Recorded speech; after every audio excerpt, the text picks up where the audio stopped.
이미 그 당시에 지금 탈당한 의원들이나 안철수 후보에 대해서 지금 유권자들이 깨달으시는 그 문제점을 저는 이미 그때 알고 있었으니까요.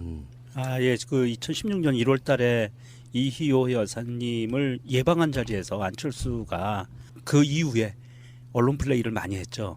예. 예, 그때 굉장히 분노하셨다고 알고 있거든요. 그 전에도 이미 부정적인 이미지가 강했지만 그래도 넘지 않을 선이 있을 줄 알았는데 예, 그 선까지 넘어버린 거죠. 예. 그때 그 노회찬 의원이 의원직 잃고 나서 노원병 예. 지역구 문제도 우리가 얼마 전에 다뤘잖아요. 예, 예. 그냥 전화 한 통해서 아는 척하고는 언론 플레이는 양보했다 이렇게 해버리는 예. 딱 그 방식을 지금 여사님한테도 사실 써먹었던 그런 방식인 거네요. 예. 글쎄요, 이 부분은 뭐 보좌진 중에 정치 쪽 사람이 아니고 이벤트 그런 광고 마케팅 이런 쪽 하는 사람 아이디어로 그러니까 나중에 뒤탈날 걸 생각하지 않고 이렇게 시도를 했다는 거죠. 근데 이제 문제점은 그분이 저는 몰랐을 리가 없다고 보고 있고 그 보통 회사 사장들이 그런 거 있지 않습니까? 밑에 직원이 어떤 아이디어를 가져와서 이런 거 해보겠습니다. 그러면 알아서 잘 해봐 이래 놓고 결과가 나쁘면은 네 책임이다. 난 모른다 하고 그 문책을 하는 그런 형태가 아니었나 이렇게 봅니다. 위원장님이 보시기에는 실제로 왜 정치인들 민낯이라는 게 그런 거거든요. 최근에 뭐 제가 동료들한테 했던 이야기 중에 하나인데 그쪽 캠프에는 정말 모이지 말아야 될 사람들까지 다 모이는 그런 느낌이었거든요. 그러니까 정치 아무리 선거의 계절이라고 해도 어느 정도 사람의 질도 보수에서 누구를 데리고 와도요. 그 질이라는 게 있는데 최근에 이런 거 보고 있으면은 확실히 우리 위원장님이 해안이 좀 있으시다 이런 생각이 좀 듭니다. 그러니까 좀 그런 분들이 있잖아요. 정치적으로 아버님의 영민함을 갖고 계시지 못하다 그러면 얼마든지 이용해 먹었을 가능성이 있는 그런 상징적인 인물들이잖아요. 문재인이 호남 홀대 했다. 참여정부 때부터. 거기에 속아 넘어가서 이제 그걸로 쓰이기 시작하는 순간에 사실 아버지의 유지까지도 다 왜곡시켜버릴 수 있는 그런 부분이기 때문에 어쨌건 위원장님의 위치가 굉장히 중요하다고 보는데 바로 인터뷰하는 전날 광주 가셨었죠. 예, 어저께까지 있다가 왔습니다. 무대에 올라가신 건 보니까 일주일에 한 5일은 계시겠다고 약속을 하시더만. 예. 왜 서울에 계세요 지금? 내려가 계셔야죠.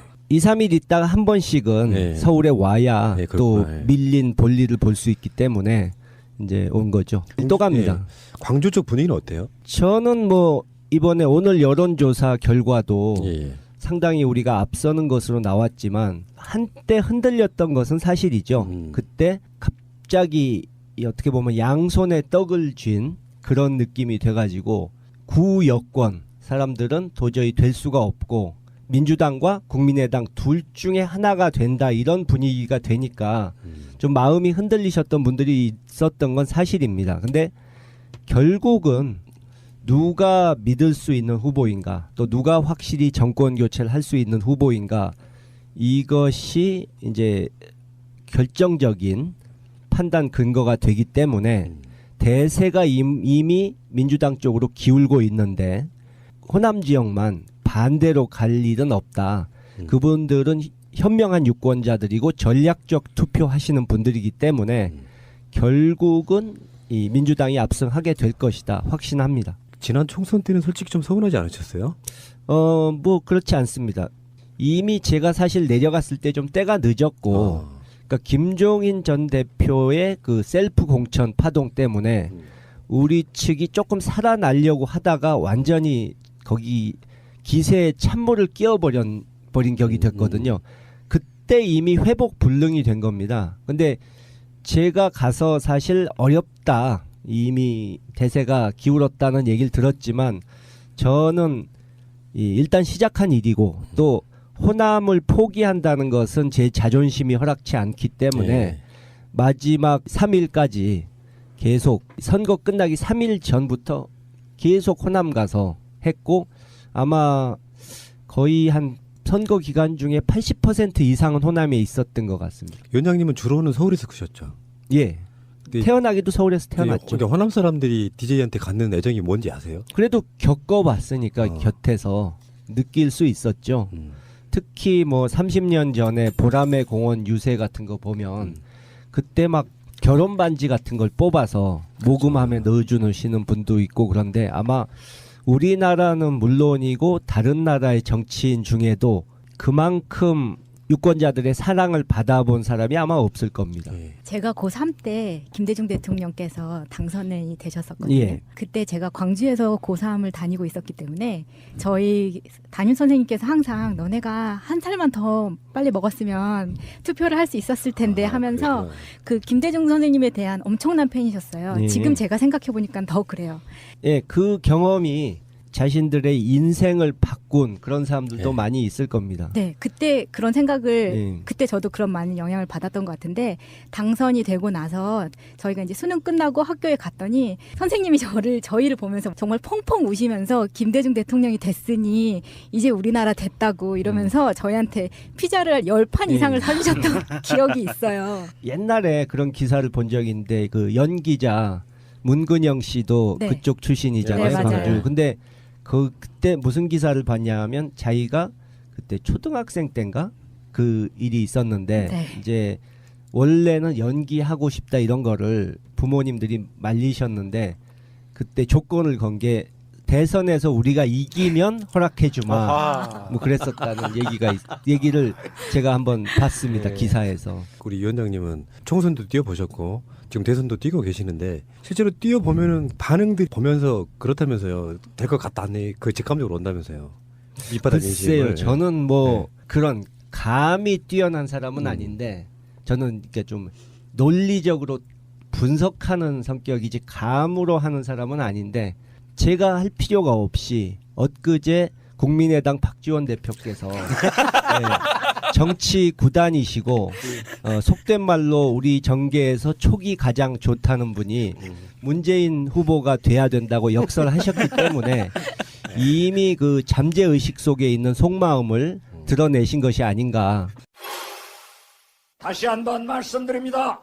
문재인이 되어야 광주의 가치와 호남의 몫을 가져올 수 있습니다. 정확히 알아야 될 게 하나 있어요. 사람들 뭐 김대중 선상님 이렇게 일베들이 공격했었잖아요. 김영삼 전 대통령은 당시 총재 이런 걸로 직함이 있었고요. 김대중 대통령은 직함이 없는 상태로 굉장히 오랜 시간 동안 지하에 계셨기 때문에 부를 만한 호칭이 없었던 거예요. 그러니까 예, 뭐 선생님이라고 불렀던 거죠. 한 뭐 10여 년 네. 제도권 밖에 계셔야 했죠. 그렇다 보니까 이제 호칭이 선생님인데 그걸 비우는 정도로 사용을 했던 사람들이 꽤 있어가지고 그건 아니라는 말씀드리고 최근에 나오는 이야기들 중에 문재인 후보가 지금 뭔가 돼가고 있다는 느낌이 YS계의 김현철 씨도 지금 최근에 지지선언을 하셨고요. 김동용 김영삼 민주센터 이사장이래요. 요즘 최근에 직함은 예. 그분도 지금 지지선언을 하셨고요. 더군다나 동교동계 원로분들까지 지지선언을 하는 상황이더라고요. 예. 진정한 의미의 이제 국민통합형 대통령 후보가 되는 거 아닙니까? 이런 경우는 거의 없었지 않아요? 그렇죠. 네. 그리고 지금까지는 그래도 예상을 할 수 있었던 분들, 아는 분들, 여러분들이 아시는 분들이었는데 이제 좀 이 색다른 인물도 한두 분 또 나오시게 될 겁니다. 예. 국민통합위원장은 뭐 하는 자리입니까? 저 갑자기 궁금해졌어요. 지금 말씀하신 외부에 계신 분들을 이렇게 모셔오는 그런 것도 있고 각계각층 뭐 직능단체라든가 뭐 여러 가지 시민단체 이런 데서 그런 분들의 의견을 수렴하고 또 그분들 중에서 이렇게 우리 위원회에 모셔서 꼭 당원이 안 돼도 괜찮기 때문에 그렇게 모셔서 또 의견을 들을 수 있고 그렇게 하는 그런 역할을 하는 거죠. 굉장히 중요한 자리죠. 뭐 하기 나름이죠. 네. 제가 잘하면 중요한 자리가 되는 거고 못하면 그렇지 못하는 거고. 근데 지금 보는 그 세상이 어르신이 원하셨던 방향으로 가는 거는 맞잖아요. 그죠? 역시 그분이 생각하셨던 세상이 수구 기득권 세력에 의해서 그 사람들은 자기들이 궁지에 몰리고 할 말 없으면 이제 색깔론을 들고 나와서 또 이념을 가지고 국민을 갈라놓으려고 하지 않습니까? 그 세월호 참사 같은 것도 이념과는 아무 상관도 없는 일인데 그 유족들을 마치 반정부 세력 또 무슨 심지어 종북 좌파로까지 모는 그런 짓을 했는데 이제 그런 시대가 끝나가는 것이니까 그런 식의 그 저급한 정치에 많은 피해를 보셨던 저희 아버지께서 이제 바라셨던 세상이 오고 있는 것이죠. 때로는 뭐 호남홀대론 같은 게 지역 민심으로 먹혀서 총선 결과로 나타났다고도 하는데 실제로 아버님 또는 나아가서는 노무현 대통령까지 국민의당 방식의 분당과 저런 식의 정치를 이해하실까요? 용서하실까요? 글쎄요. 지금 호남 홀대, 푸대접 이런 거를 말씀하시니까 제가 요즘 계속 하는 얘기가 과연 누가 호남 홀대를 하고 푸대접을 하고 있는가. 이제 안철수 캠프에서 핵심 역할을 하는 분 중에 호남 출신 의원이 별로 없습니다. 다 과거에 4, 5년 이상 안철수 후보 곁에 있었던 사람들, 좀 호남 쪽과는 거리가 먼 정서 자체가 완전히 다른 사람들이고, 현재 보면 박지원 대표를 포함한 호남 의원들은 그냥 당신들 지역에 가서 거기만 지켜라, 현상 유지만 해라 하는 식이고, 실제로 국민의당 핵심에서 노리는 공약 목표는 보수층 쪽의 표를 노리는 것이거든요.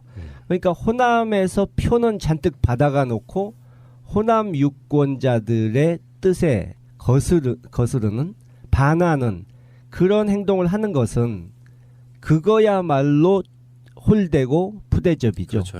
그 증거로 볼 수 있는 것 중에 하나가 호남 유권자들께서는 지금 국민의당을 자신들이 만들어줬다 하는 자부심을 갖고 계신 분들이 많은데, 이번에 당명을 아예 벽보와 현수막에서 빼버리지 않았습니까? 근데 그것은 제가 보기에는 안철수 대표는 국민의당 자체에 별로 애착이 없고, 그러니까 민주당에서는 대통령 후보가 될 수 없으니까 당을 하나 만든 것뿐이고 일종의 사업가의 단기 프로젝트죠. 네.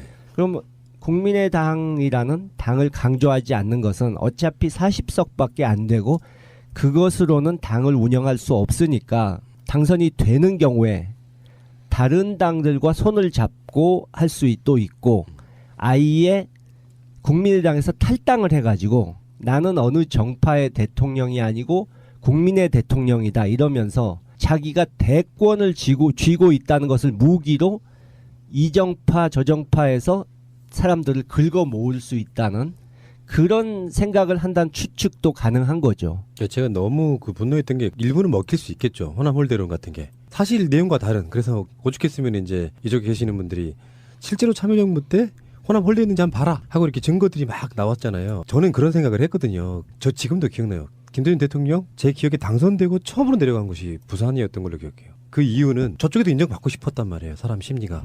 노무현 대통령도 마찬가지잖아요. 노무현 대통령은 이제 대통령 경선 때부터 광주에서 치고 올라갔기 때문에 그분 자체는 광주가 맞는 대통령에 가깝다. 그래서 그분도 정반대로 참여정부 때 호남분들 굉장히 우대했던 게 저도 기억이 나는데, 말도 안 되는 마타도를 만들어가지고 총선을 이렇게 이겼단 말이에요. 3당 합당 때 우리들 얼마나 분노했는데요. 그래서 그렇게 고립되고 나서 조금씩 넓혀간 거 아니에요. 노무현 대통령 같은 꼬마 민주당 받아들이고 이렇게 하면서 다 전국화 되려고 하니까 분당해서 다시 호남으로 쪼개버리는 사람들은, 더군다나 정치적으로 이용해 먹는다고 하면은 DJ 김대중 대통령이 그 모습을 이렇게 보고 계신다면, 호남분들은 이제 어느 정도 김대중 대통령 자체가 정신적 지주니까 과연 호남 홀대에서 국민의당이 만들어진 건지, 정치적으로 이용해 먹기에 스스로 호남을 고립시켜버린 건지, 그 판단을 우리 호남분들이 해주셔야 된다고 보는 거죠. DJ 입장에서 혹시나 살아계셨다면 뭐라고 하셨을까요? 지금 상황을 보시고 뭐라고 하셨을지는 딱 단정적으로 말하기 어렵지만, 돌아가시기 직전에 이제 노무현 대통령 모셨던 분들, 또 아버지를 모셨던 분들을 몇 분 모아놓고 유언처럼, 그 당시에 야권이 굉장히 약해져 있었기 때문에 예. 단합해서, 그러니까 과거의 일에 연연하지 말고 단합해서 정권 교체를 꼭 이뤄가지고 이 수구 기득권 세력의 정권을 무너뜨려야 한다.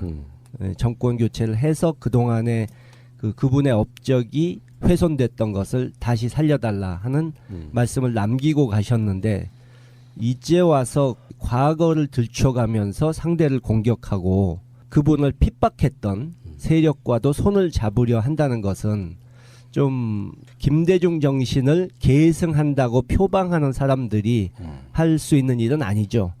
특히 지난주에 그 박지원 대표께서 햇볕 정책 포기 선언을 이 손석희 앵커 앞에서 하지 않으셨습니까? 그것만 보더라도 김대중 정신과는 거리가 먼 것이죠. 정치 몰입이죠. 어떻게 햇빛 정책을 포기해요?